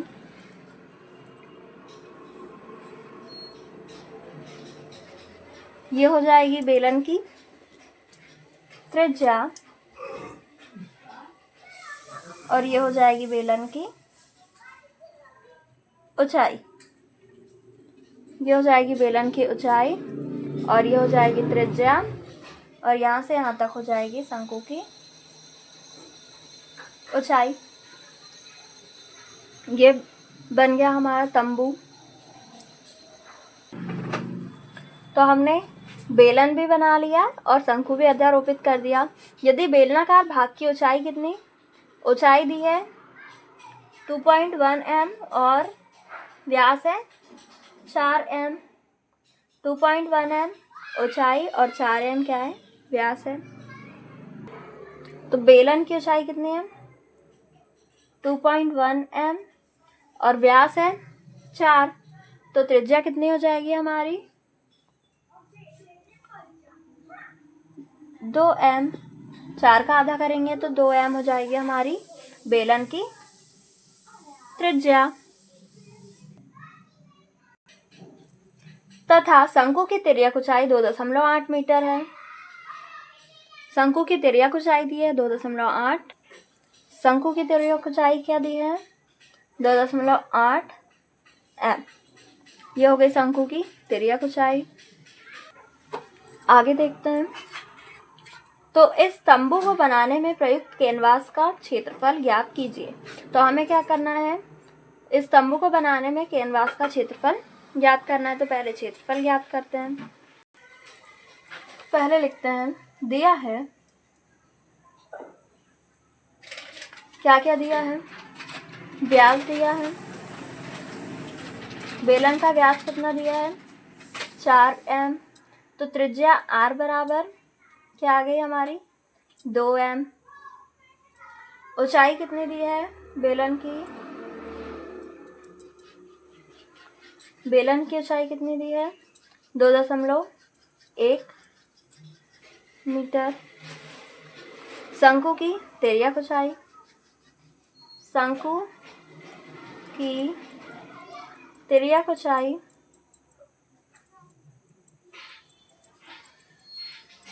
कितनी दी है 2.8 m। ये दी है हमारी शंकु की तिर्यक ऊंचाई। तब हमें क्या ज्ञात करना है प्रयुक्त कैनवास का क्षेत्रफल। प्रयुक्त कैनवास का क्षेत्रफल बराबर क्या होगा। देखिए इसमें क्या है बेलन, तो बेलन का पृष्ठीय क्षेत्रफल, और बेलन के पृष्ठीय क्षेत्रफल में यहाँ पे क्या उपयोग में लाया है, क्या अध्यारोपित किया है शंकु। तो बेलन का पृष्ठीय क्षेत्रफल में शंकु का पृष्ठीय क्षेत्रफल जोड़ देंगे। तो लिखते हैं बेलन का पृष्ठीय क्षेत्रफल, बेलन का पृष्ठीय क्षेत्रफल धन शंकु का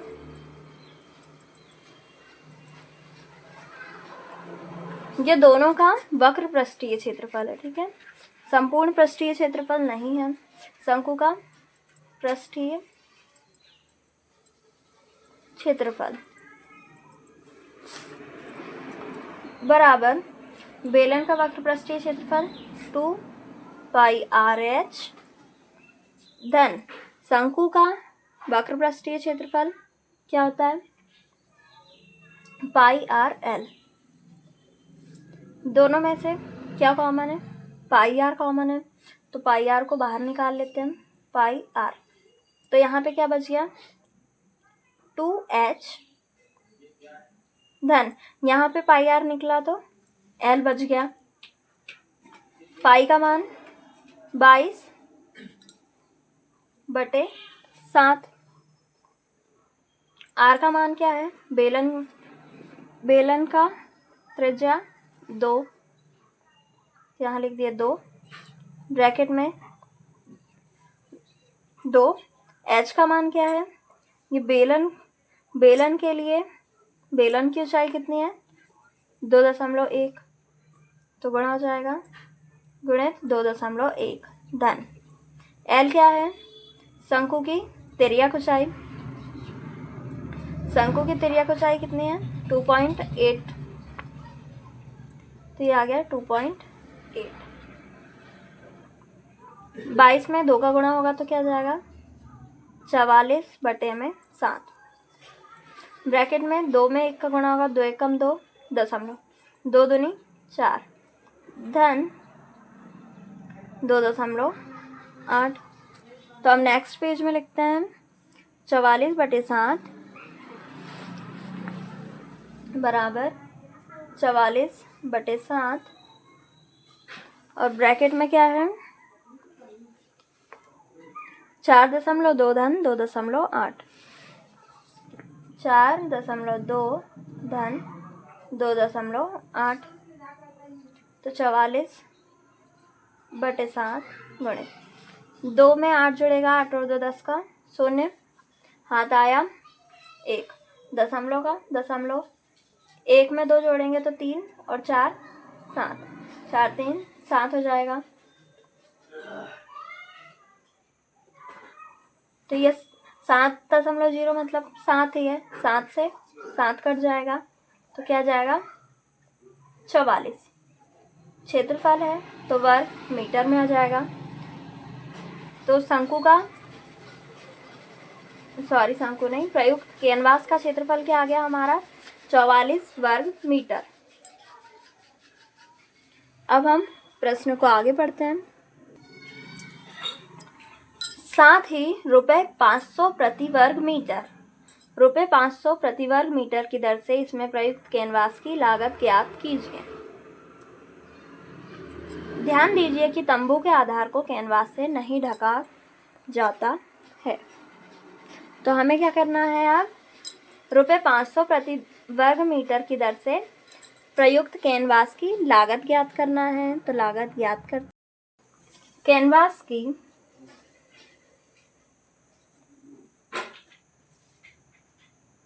प्रति वर्ग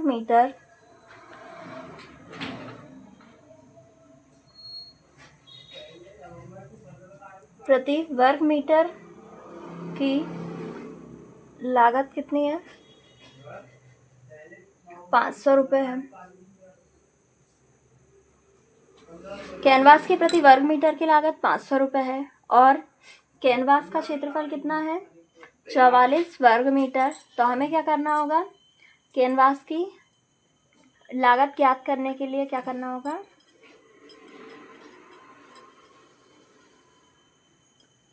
कैनवास की लागत बराबर क्या जाएगा, प्रति वर्ग मीटर में ₹500 है तो 44 है, 44 वर्ग मीटर कैनवास का क्षेत्रफल है, तो हम 44 में गुणा कर देंगे 500 का। तो कैनवास के संपूर्ण लागत आ जाएगी हमारी, पूरे कैनवास की लागत। 2 जीरो है तो पहले 2 जीरो लगा दिया, 5 चौके 20 का शून्य हाथ आया 2, 5 चौके 20 और 2 22, तो क्या आ गया 22,000। और ये क्या है, लागत है, तो ये काय में आएगी, रुपए में। तो कैनवास की लागत कितनी आ गई, 22,000। तो अब हम उत्तर लिख देते हैं। हमें इसमें क्या क्या याद करना था, प्रयुक्त कैनवास का क्षेत्रफल याद करना था और कैनवास की लागत। तो हम उत्तर लिखते हैं, अतः प्रयुक्त कैनवास का क्षेत्रफल, कैनवास का अभिष्ट क्षेत्रफल कितना आया है, 44 वर्ग मीटर, 44 वर्ग मीटर है। व कैनवास की लागत, कैनवास की लागत कितनी आई है, ₹22,000 है। ये हो गया हमारा प्रश्न नंबर 7वां हल, जिसमें हमें कैनवास का क्षेत्रफल और कैनवास की लागत ज्ञात करना था। अब प्रश्न नंबर 8वां, प्रश्न नंबर 8, ऊंचाई 2.4 सेंटीमीटर और व्यास 1.4 सेंटीमीटर वाले एक ठोस बेलन में से इसी ऊंचाई और इसी व्यास वाला एक शंक्वाकार खोल काट लिया जाता है। शेष बचे ठोस का निकटतम वर्ग सेंटीमीटर तक पृष्ठीय क्षेत्रफल ज्ञात कीजिए। क्या कह रहा है, एक ऊंचाई 2.4 सेंटीमीटर और व्यास 1.4 वाला क्या है, ठोस बेलन है। तो हम पहले 2.4 सेंटीमीटर ऊंचाई और 1.4 सेंटीमीटर का पहले बेलन बना लेते हैं। पहले हम बेलन बना रहे हैं।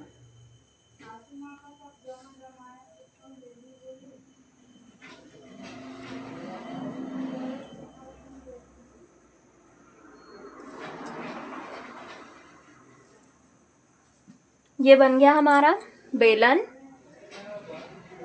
इसका केंद्र ये, यहाँ से ये त्रिज्या होगी बेलन की और यहाँ से होगी बेलन की ऊंचाई। बेलन की ऊंचाई और व्यास कितना दिया है, देखिए ऊंचाई कितनी है बेलन की, 2.4 सेंटीमीटर और व्यास 1.4 सेंटीमीटर। ऊंचाई 2.4 सेंटीमीटर, ऊंचाई 2.4 सेंटीमीटर और व्यास जो है 1.4 सेंटीमीटर है। 1.4 सेंटीमीटर का आधा करेंगे तो क्या आ जाएगा, 0.7 सेंटीमीटर आ जाएगी त्रिज्या। अब प्रश्न को आगे पढ़, ये ठोस बेलन बना लिया हमने, इतनी ऊंचाई और इतना व्यास का। तो इसी ऊंचाई और इसी व्यास वाला एक शंक्वाकार खोल काट लिया जाता है। इस बेलन में से इसी ऊंचाई और इसी व्यास का क्या, एक खोल काट लिया गया है। तो इसमें हम क्या बनाते हैं, शंकु, जो इसी ऊंचाई का है और इसी त्रिज्या का है। एक शंक्वाकार खोल जो है बेलन में से काट लिया जाता है। शेष बचे ठोस भाग का निकटतम वर्ग सेंटीमीटर तक पृष्ठीय क्षेत्रफल ज्ञात करना है। हमें जो शेष बचा भाग है उसका पृष्ठीय क्षेत्रफल ज्ञात करना है। तो हम लिखते हैं, पहले दिया है, क्या दिया है हमें, व्यास। व्यास बराबर कितना दिया है, 1.4 सेंटीमीटर। तो 8 त्रिज्या बराबर 1.4/2 करके हमने क्या निकाला, त्रिज्या बराबर 0.7 सेंटीमीटर, ये आई त्रिज्या। और ऊंचाई दी है हमें h बराबर 2.4 सेंटीमीटर। लेकिन हमें ये तिर्यक ऊंचाई L नहीं ज्ञात है। देखिए, हमें तो कहा गया है कि ये जो बेलन की ऊंचाई है वही शंकु की ऊंचाई है, और जो त्रिज्या बेलन की है वही शंकु की है। लेकिन तिर्यक ऊंचाई नहीं पता है, तो हम पाइथागोरस प्रमेय लगाएंगे। तब L का वर्ग बराबर h का वर्ग धन r का वर्ग। तो L का वर्ग बराबर h कितना है, 2.4 का वर्ग धन r कितना हमारा, 0.7 का वर्ग, बराबर 2.4 का वर्ग करेंगे तो आ जाएगा हमारा 5.76 धन 0.7 का वर्ग करेंगे तो आ जाएगा हमारा 2.49। वर्ग आपको नहीं पता है तो आपको गुणा करके देखना है। सॉरी, यहाँ पे 0 आएगा। देखें, 7 का वर्ग क्या होता है, 49। दशमलव कितनी संख्या के बाद लगाना है हमें, यहाँ एक संख्या, और वर्ग करना है तो 2 संख्या के बाद में दशमलव आ जाएगा, तो ये 2 संख्या के बाद में दशमलव आ जाएगा, तो 0.49 जोड़ देंगे। 9 में 6 जोड़ेंगे तो क्या जाएगा, 9 और 6 15 का 5, हाथ आया 1, 4 और 1 5, 7 5 12 का 2, हाथ आया 1, दशमलव लगा देंगे तो 1 5 में 1 जुड़ेगा 6, 6.25। L का वर्ग बराबर 6.25, 2.5 का वर्ग होता है। देखिए, दशमलव यदि हम भूल जाए तो 625 का वर्ग होता है, और यहाँ 2 संख्या के बाद दशमलव है, यहाँ वर्ग करेंगे तो यहाँ वर्ग लगाएंगे तो एक ही संख्या के बाद आ जाएगा दशमलव। तो L बराबर, ये वर्ग से वर्ग कट जाएगा तो L बराबर आ जाएगा 2.5 सेंटीमीटर। तब हमें क्या याद करना है, शेष बचे ठोस का पृष्ठीय क्षेत्रफल। तो लिखते हैं, शेष बचे ठोस का पृष्ठीय क्षेत्रफल बराबर बेलन का पृष्ठीय क्षेत्रफल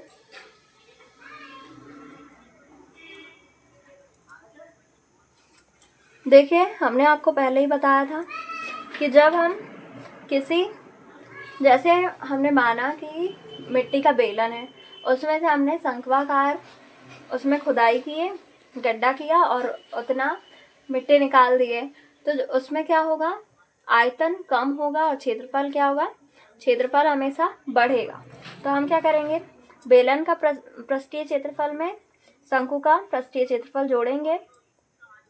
शंकु का पृष्ठीय क्षेत्रफल या वक्र पृष्ठीय क्षेत्रफल कहे, वक्र पृष्ठीय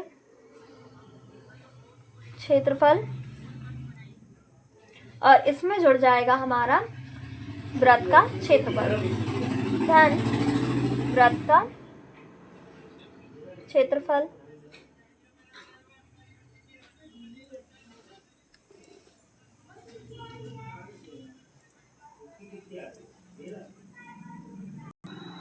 बेलन का पृष्ठीय क्षेत्रफल क्या होता है, 2 पाई आर एच, 2 पाई आर एच, धन शंकु का पृष्ठीय क्षेत्रफल पाई आर एल, धन वृत्त का क्षेत्रफल क्या होता है, पाई आर का वर्ग। तीनों में क्या कॉमन है, pi r pi r pi r, तीनों में कॉमन है, तो पाई आर को बाहर निकाल लिए तो क्या बचेगा यहाँ पे 2h प्लस यहाँ पे क्या बचेगा l प्लस यहाँ पे r। हम इसमें मान रखेंगे, पाई का मान 22/7 गुणित r का मान कितना दिया है हमें, देखिए 0.7, तो r की जगह में हमने रख दिया 0.7,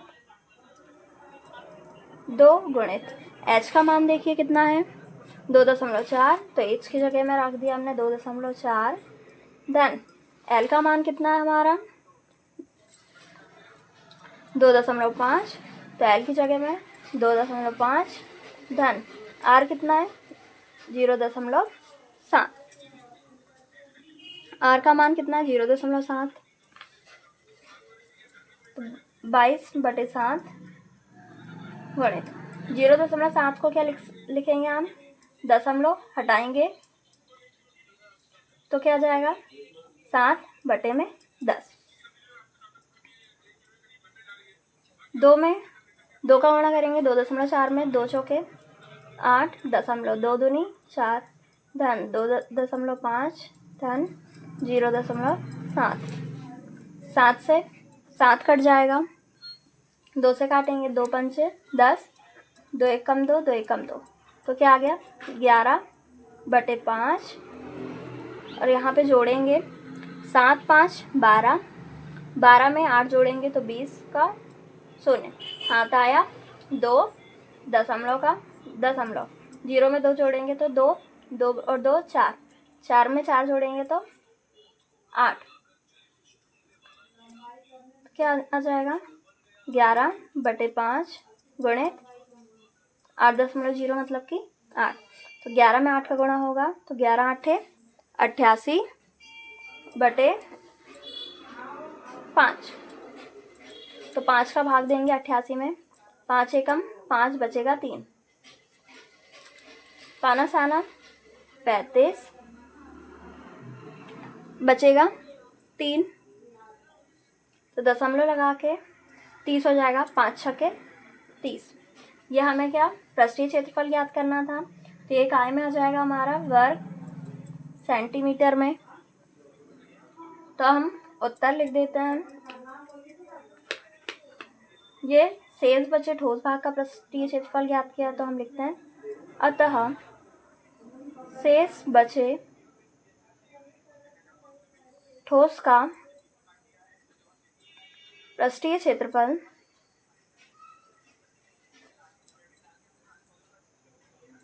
17.6 वर्ग सेंटीमीटर है।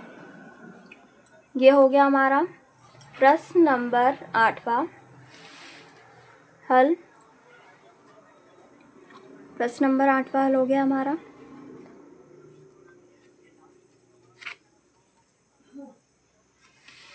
अब हम प्रश्न नंबर 9वां हल करेंगे।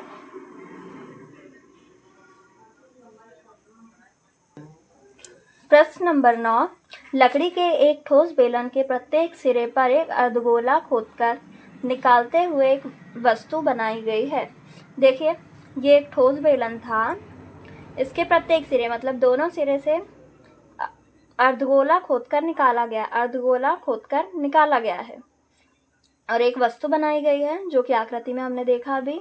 यदि बेलन की ऊंचाई 10 सेंटीमीटर, बेलन की ऊंचाई थी 10 सेंटीमीटर और आधार की त्रिज्या 3.5 सेंटीमीटर थी, तो इस वस्तु का संपूर्ण पृष्ठीय क्षेत्रफल हमें ज्ञात करना है।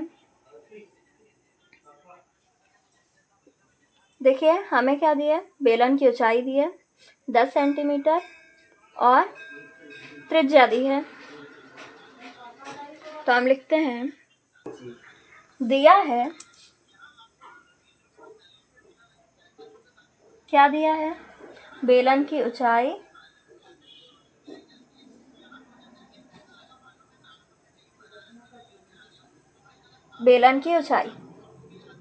h बराबर दिया है और त्रिज्या r बराबर दिया है। एक बार देख लेते हैं कि ऊंचाई क्या है और त्रिज्या r क्या है। बेलन की ऊंचाई 10 सेंटीमीटर और त्रिज्या 3.5 सेंटीमीटर। ऊंचाई 10 और त्रिज्या 3.5। ऊंचाई 10 सेंटीमीटर और त्रिज्या 3.5 सेंटीमीटर दी है। तब हमें क्या करना है, वस्तु का पृष्ठीय क्षेत्रफल निकालना है। वस्तु का पृष्ठीय क्षेत्रफल बराबर क्या हो जाएगा, देखिए हमारा जो चित्र है वो कुछ इस प्रकार है। ये एक बेलन है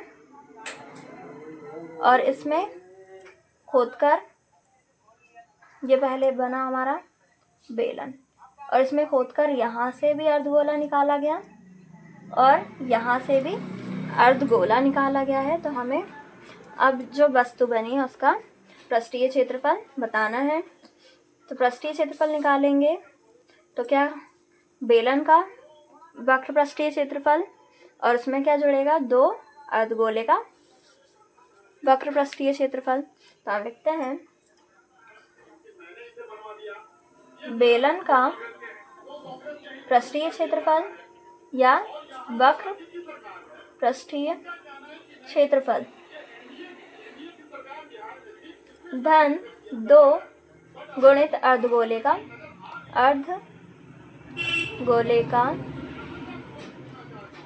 पृष्ठीय क्षेत्रफल या वक्र पृष्ठीय क्षेत्रफल बराबर, बेलन का वक्र पृष्ठीय क्षेत्रफल होता है 2 पाई RH धन 2 गुणित अर्धगोले का वक्र पृष्ठीय क्षेत्रफल 2 पाई r का वर्ग। तो क्या हो जाएगा, दोनों में से 2 पाई r कॉमन निकल जाएगा, 2 पाई r। तो यहाँ क्या बचेगा, h धन यहाँ क्या बच जाएगा 2r बच गया बराबर 2 पाई का मान 22/7 गुणित r का मान कितना दिया हमें 3.5 r का मान रखा, ब्रैकेट में h कितनी दी है, ऊंचाई 10 सेंटीमीटर। तो h की जगह में 10 धन 2 गुणित r का मान कितना है 3.5 बराबर, जब हम ये दशमलव हटाएंगे तो यहाँ आ जाएगा बटे में 10। तो 2 से काटेंगे, 2 एकम 2, 2 पंचे 10। तो क्या आया 22/7 गुणित 35/5 और यहाँ पे 10 धन 2 का गुणा करेंगे, 2 पंचे 10 का 0, हाथ आया 1, दशमलव का दशमलव, 2 तिया 6 और 1 7 बराबर। देखें अब 7 से काटेंगे तो 7 एकम 7, 7 बना 35, ये 5 से 5 कट जाएगा तो क्या जाएगा 22 गुणित 10 में 7.0 मतलब कि 10 में 7 जोड़ेगा तो क्या हो जाएगा 17। 22 में 17 का गुणा करेंगे, 17 एकम 17, 17 दूनी 34 का 4, हाथ आया 3, फिर 17 दूनी 34 34 में 3 जोड़ेंगे तो 37। यह आ गया हमारा वस्तु का पृष्ठीय क्षेत्रफल। तो अब हम उत्तर लिख देते हैं। उत्तर अतः वस्तु का पृष्ठीय क्षेत्रफल